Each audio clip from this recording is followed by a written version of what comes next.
হরে Krishna friends. তো আজ আমি তোমাদের কাছে নিয়ে চলে এসেছি আরও একটি গাছের বনসাই বানানোর প্রসেসিং নিয়ে। তো আজকে আমি এটা বানাচ্ছি। এর আগে আমি তোমাদের দেখিয়েছিলাম পিপল উইক্স নিয়ে। তো আজ বানাবো আমলকি গাছ নিয়ে। তো আমলকি গাছ আর কৃষ্ণ অভিন্ন। তো এটা তোমরা অনেকেই জানো, যারা জানো না তারা তো জেনেই গেলে। তো আমলকি গাছের জন্ম হয়েছিল ভগবানের মুখের লালা থেকে। তো ভগবান এবং আমলকি বৃক্ষের মধ্যে কোনো ভেদ নেই, তাই আমাদের সকলের উচিত আমলকি গাছের যথাযথ সেবা করা। তার কারণ ভগবানকে আমরা কিন্তু সশরীরে পাই না সেবা করার জন্য, কারণ আমরা সকল ভক্তদের আমাদের এরকম মনোবাসনা থাকে, যদি আমরা ভগবানকে অ্যাজ ইট ইজ সশরীরে যেইভাবে গোপীরা সেবা করেছিলেন, খাইয়েছিলেন, তাদের ভগবানের সঙ্গে সুন্দর সময় কাটিয়েছিলেন, সেইভাবে যদি আমরা সেবা করতে পারতাম তাহলে বোধহয় ভালো হতো। তো সেই ইচ্ছে পূরণ হওয়ার সবথেকে যথাযথ উপায় হচ্ছে আমলকি বৃক্ষের সেবা করা। আমলকি বৃক্ষের মধ্যে কিন্তু প্রাণ থাকে এবং এই বৃক্ষের সুন্দর যত্ন করলে তাতে ফল হবে, বৃক্ষ সুন্দর বড় হবে। তো আমি এর আগেও আরেকটি আমলকি বৃক্ষ আমার গোপুসোনার বাবা এনে দিয়েছিলেন, কিন্তু সেই বৃক্ষটি আমাদের একজন ভক্তের বাড়িতে রেখেছিলাম। তো তাদের প্রতিবেশী সেই বৃক্ষের ওপর টর্চার করে মেরে ফেলেছেন। তো আবার পুনরায় আরেকটি আমলকি বৃক্ষ গোপুসোনার বাবা আমায় এনে দিয়েছেন এবং বৃক্ষটি অনেকটাই বড় হয়ে গেছে দেখো। আর আমলকি বৃক্ষ অনেকটা বড় হয়, অনেক বড় বড় টাইপের গাছ হয়। যেহেতু আমি এটা ইনডোর মানে গোপুধামে করব, ছোট জায়গায়, তো অনেকেই প্রশ্ন করে আমলকি বৃক্ষ তো অনেক বড় হয়, সেক্ষেত্রে আমরা কিভাবে করতে পারি। তো সেক্ষেত্রে আমরা বনসাই বানিয়ে যদি করি তাহলে পরে আমরা আমলকি বৃক্ষ খুব ইজিলি আমরা সেবা করতে পারবো। আমলকি বৃক্ষ প্রথমে নার্সারি থেকে এনে কিংবা আমলকির বীজ থেকে একটি বৃক্ষ যদি আমরা তৈরি করি, বৃক্ষের চারা, এবং সেটি মোটামুটি আমরা কতটা মাপ রাখতে চাই সেই অনুযায়ী একটু বড় করে নেওয়ার পর তারপর আমরা যদি সেটাকে বনসাই বানিয়ে নিই তাহলে পরে আমলকি বৃক্ষ আমরা খুব সুন্দর করে ভগবান শ্রীকৃষ্ণের রূপে আমরা যত্ন করতে পারি, সেবা করতে পারি এবং সেই আমলকি বৃক্ষ থেকে সুন্দর আমলকি ফল পেয়ে সেই ফল আমরা ভগবানের সেবার মাধ্যমে আমরা সুন্দরভাবে প্রসাদ রূপে সেবন করতে পারি। আর আমলকির কত পরিমাণ গুণ সেটা আমাকে আর নতুন করে বলতে হবে না, সেটা তোমরা সবাই খুবই জানো যে আমলকি কতটা উপকারী একটি ফল বলা যায়। তো আর একাদশীর মধ্যেও কিন্তু আমলকি বলে একটি একাদশী আছে, একাদশীর নাম। তো সেই একাদশীতে বিশেষ করে ভগবান আমলকি ভীষণ পছন্দ করেন, সেই একাদশীতে ভগবানকে আমলকি দিতে হয়। এছাড়াও তোমরা দেখেছো বিভিন্ন ইস্কন মন্দিরে আমলকির মালা বানিয়ে ভগবানকে পরিয়ে তার অভিষেক করানো। তো তার জন্য আমলকির ভীষণই ডিম্যান্ড, আর মার্কেটে আমলকির প্রচুর দাম। আমলকি যেহেতু এত ঔষধি গুণ আছে, তাই আমি ভাবলাম চলো তোমাদের সাথে আমলকি বৃক্ষের একটা সুন্দর বনসাই ভিডিও শেয়ার করি।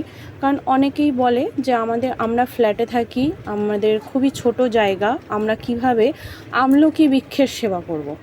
তো সেটা তো অনেক বড় জায়গা লাগে, অনেক বড় বড় গাছ হয়। তো তাদের উদ্দেশ্যে বলবো খুবই সহজ।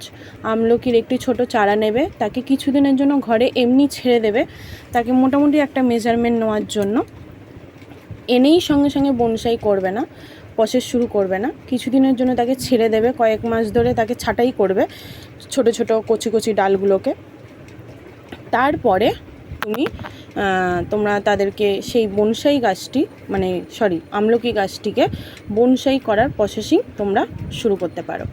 তো আমি এখানে গাছটা আমার এসেছিলো তাও মিনিমাম বেশ কয়েক মাস হচ্ছে আমলকি গাছটা আমাদের বাড়িতে এসেছে। একটি বিশেষ দিনে এসেছিলো, কিন্তু এক্স্যাক্টলি অকেশানটা আমার মনে পড়ছে না, মনে পড়লে আমি অবশ্যই তোমাদের ডেসক্রিপশন বক্সে দিয়ে দেবো।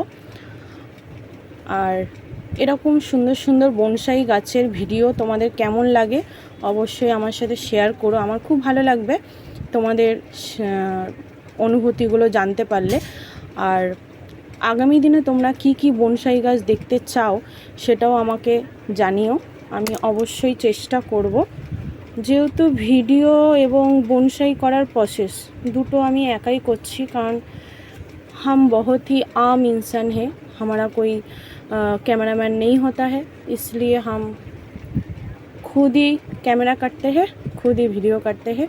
थोड़ी देर आप लोगों से हिंदी में बात कर लिया, मेरा दम शेष, अब मैं लौट रही हूँ बेंगली में।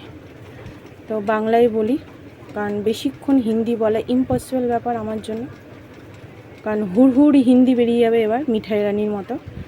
তো আমি এখানে দেখতে পাচ্ছ কিভাবে এই যে জিনিসটা করলাম, এই জিনিসটা কিন্তু তোমাদের পার্মানেন্টলি রাখতে হবে না, বেশ 6 মাস থেকে 8 মাস কিংবা 1 বছর যখন ধরে যাবে গাছটা, তখন তোমরা আস্তে আস্তে ধীরে ধীরে এই জিনিসটা তোমরা খুলে দিতে পারবে।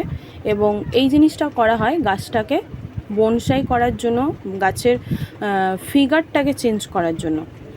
আমরা দেখি না রাস্তাঘাটে কী সুন্দর গাছের ফিগার হয়, ছোটোখাটোর মধ্যে কী সুন্দর ডালপালাগুলো, তো সেইগুলো অনেকটা প্রাকৃতিক নিয়মে হয়, কিন্তু সবসময় তো সব কিছু প্রাকৃতিক নিয়মে হয় না, তার জন্য এই বনসাই করার প্রসেস। তো এর মাধ্যমে কি হবে, গাছটা সুন্দর বনসাই করা যাবে। তো আমার খুব ইচ্ছা আছে আমলকি গাছের বনসাইটা আমি একটু বেশি ডিফারেন্ট লুকিং করার, তো এরকম একটা লুকিং আমার করার খুব ইচ্ছা ছিল। তো দেখো আমি জানি না কতটা কি সাকসেস হতে পারবো, কারণ আমি চাই না বা আমলকি গাছটা বেশি কষ্ট হোক। তো এরকম একটা প্রসেস করলাম গাছটা, যার ফলে অনেকটাই ছোট হয়ে গেল। তোমরা দেখতে পাচ্ছ এতক্ষণ গাছের হাইট এতটা ছিল যে ক্যামেরার বাইরে চলে যাচ্ছিলো, এখন দেখো ক্যামেরাকে আমায় নিচু করতে হলো। তো ফার্স্টে আমি এরকম একটা প্রসেস দিলাম, এরপর আরও যখন কাটিং মানে আরও যখন নতুন বাঞ্চ বেরাবে তখন সেইগুলোকেও আবার করতে হবে। বনসাই মানে যে একবার আমি করলাম চলো হয়ে গেল গল্প শেষ না, নতুন যে বাঞ্চ বেরাবে সেইগুলোকে যথাসময় হচ্ছে যে কাটিং করতে হবে, এবং সেইগুলোকে যথাসময়ে হচ্ছে যে মাঝে মাঝে কাটিং ছাটিংগুলো করতে হবে। আর হচ্ছে যেটা কথা সেটা হচ্ছে আমি এরকম একটা লুকিং দিলাম, তোমরা দেখতে পাবে। তোমাদের সুন্দর লুকিংয়ের জন্য আমি এখানে নিচে এরকম সুন্দর একটা ডেকোরেশন নিয়েছি। এটা যারা তোমরা জন্মাষ্টমী ভিডিও দেখেছো তারা চিনতেই পারছো, এটা জন্মাষ্টমীতে গোপু সোনার ডেকোরেশনের জন্য করেছিলাম। তো সেটাই ভাবলাম আজকে চলো এখানে নিয়ে আসি, ভিডিওতে একটা সুন্দর লুকিং আসবে। কারণ আমার আমলকি গাছের পটের বৃষ্টির জন্য রঙগুলো উঠে গেছে, আর বাইরে ছিল গাছটা, তো ইঁদুর এর ওপর খুব হামলা করছিল। তো ভাবলাম চলো আজকে তোমাদের সাথে ভিডিওটা শেয়ার করি আর গাছটাকে বনসাই বানাই। আমলকি গাছ তোমরা চাইলে ইনডোরও করতে পারবে, ইনডোর মানে একদম ঘরের ভেতরে নয়, ব্যালকনি বা উইন্ডো এরকম জায়গায় তোমরা রাখতে পারো। আর দেখো গাছটা আমি এরকমভাবে করলাম, তোমাদের আরও সামনের থেকে দেখাই।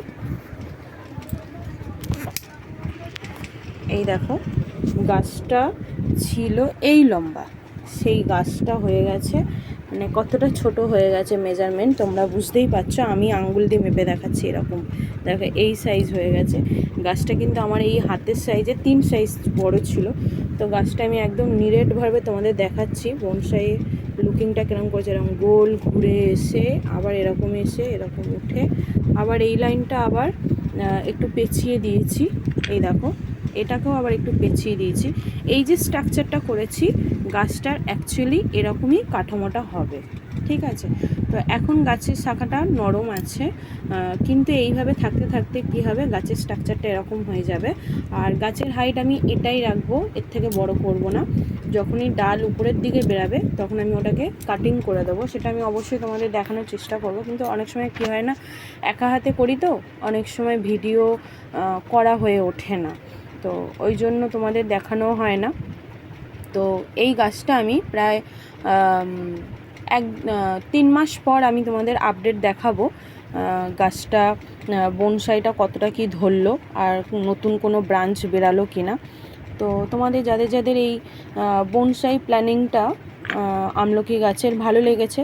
অবশ্যই চেষ্টা করো একটু সাবস্ক্রাইব করে আমাকে সাপোর্ট করার, আর লাইক শেয়ার করো, তাহলে আমি আরও সুন্দর সুন্দর ভিডিও বানানোর মোটিভেশন পাবো। হরে কৃষ্ণা, রাধে রাধে।